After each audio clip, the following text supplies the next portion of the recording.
Welcome back.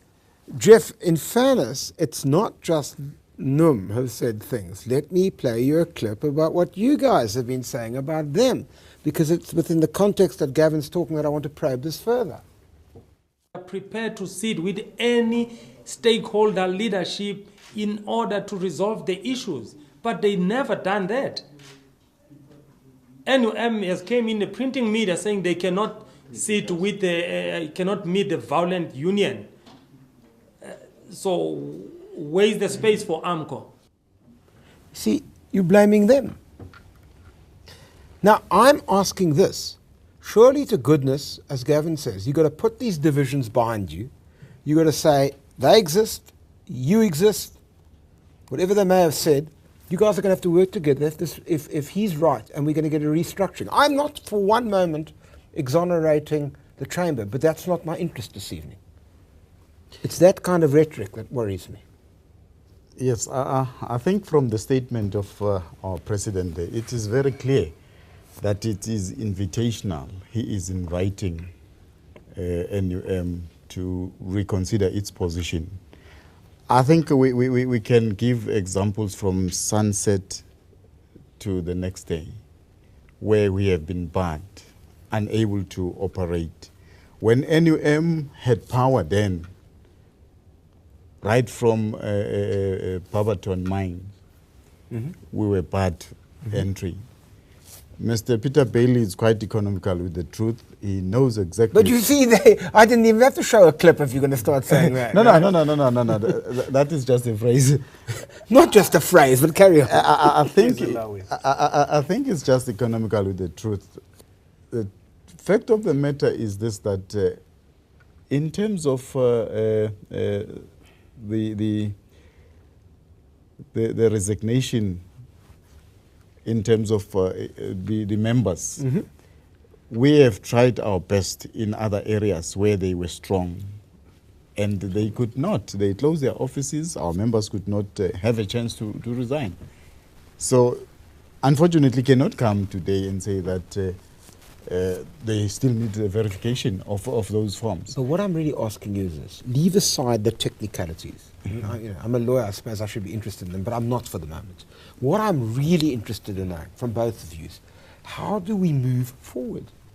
Because you can't restructure an industry, even with the best will in the world, where very significant stakeholders, the two major trade unions, are slinging mud at each other, people are getting killed, and I mean, I haven't got onto that. I don't know who's killing who. And I'm not suggesting for one moment that it's either you guys or you guys. Please understand that. But the fact that there's violence, one way or another, and the fact that there's heavy rhetoric is ill-conducive to the enterprise. So what I'm really asking is, what's your sort of take on how one could move forward? If you were viewing this program as a bystander, what would you be saying to somebody who says, I'm worried? I think you could follow from what our president was saying there, that one, AMCU in the first place was not born out of anarchy. We started like all other unions, being small, and we work harder and harder and harder up to the level where we are right now. So it is quite imperative that leaders in our position should watch their tongues. Both sides? Maybe we can say so, both sides. And start working and walk the talk. All right. Can I ask you the same question? What's NUM's game plan to ensure that both unions here, they don't have to necessarily be united, but in a sense are prepared to participate in the kind of restructuring which needs discussions which clearly have to take place if we're going to save the industry? Let me first clarify something. Yes. I don't mind being told that I'm economical with the truth. But the fact of the matter is, it is not about the members bringing the resignations to us. If our offices are closed, as the phrase is so eagerly used, they should hand those over to the employer. who could give them to us, because we sit Peter, with the I'm going to employer. cut you short. I don't have time to get into this now. I'm running short of time, and I need to ask Gavin as well. Let me ask you bluntly. How do you see the way forward in a positive sense? It's a simple question. I'd like a simple answer. No, it's I don't important. I understand that you I want to understand clarify. your I haven't got time frustration, to go on. Yeah. But I can't allow a No, but you've made a an clarification. untruth, You've made a to clarification. You're not going to have continue. time to. I just ask you. In terms of the restructuring of the mining industry, NUM has put plans on the table. We have been participating in the restructuring of the mining industry since 1982. The fact that we have black managers there is because of the NUM. The fact that we have black people who have decision-making powers, who are in senior positions, is because of the NUM. Anybody who is new on the block and wants to participate in that process, surely they are more than welcome to join hands with us. And an invitation to working together is not an invitation that must be extended in the public domain. It is an invitation. Joseph knows exactly where 706 Street is. He used to work there. Why suddenly has he selective amnesia about knowing where the offices are? You're independent here. You can see the difficulty I've got, and that's just a small case study. You call for a restructuring. I accept that that's absolutely critical. How do you do it when you've got key stakeholders here fighting for turf?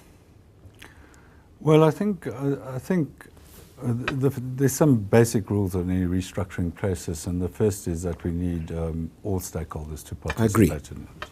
So whatever the differences are currently between the two unions in the industry, one way or another, the employers in the industry have to step forward, bring all parties, all stakeholders in to the room. And when I talk of a restructuring, I'm not talking about changing white faces with black faces. No, and no, I'm no, not undermining yeah. that. It's an important part of the Yeah. transformation process, but I'm talking about a very fundamental restructuring. Of the way the industry runs Of the itself. migrant labor system, Yeah. of the shift patterns, of the structures of the those are all company, inclusive. They would agree with of that. the Both would agree of with the that. skills, of the pay, of the reward, of how we reward employees, communities, so that everybody who works in this industry believes that and sees that they have a stake One quick question. in the future of the industry. Why aren't I seeing that? Why aren't we seeing that debate? Well, I think, as you know, as Peter said, there have been endless amounts of talks. There's a midget structures, there's a range of structures, but I don't believe we're getting to the heart of the problem in those talks. We're not getting, because if we were, we would not be having Marikanas, we would not be having the violence that we're I'd love having to in the continue. industry. I'm running out of time. Sorry about that. All I can say is, of course, we've only been looking at one part of this, which is the two very important stakeholders. And maybe the point that Gavin Hartford has made is maybe trumps all of that, which is somebody's got to take the lead here. This is really critical, that we actually save this industry. And maybe it is that the mining industry has to reflect very seriously on what the conditions were, and I'm not talking about the police, which gave rise to all of that unrest, which gave rise to Marikana, and which made us suddenly wake up and say, hello, why have we had these shocking conditions, and why have the society at large shown such social amnesia in not realizing this? Those are critical questions. How we resolve them, judge for yourself. Good night.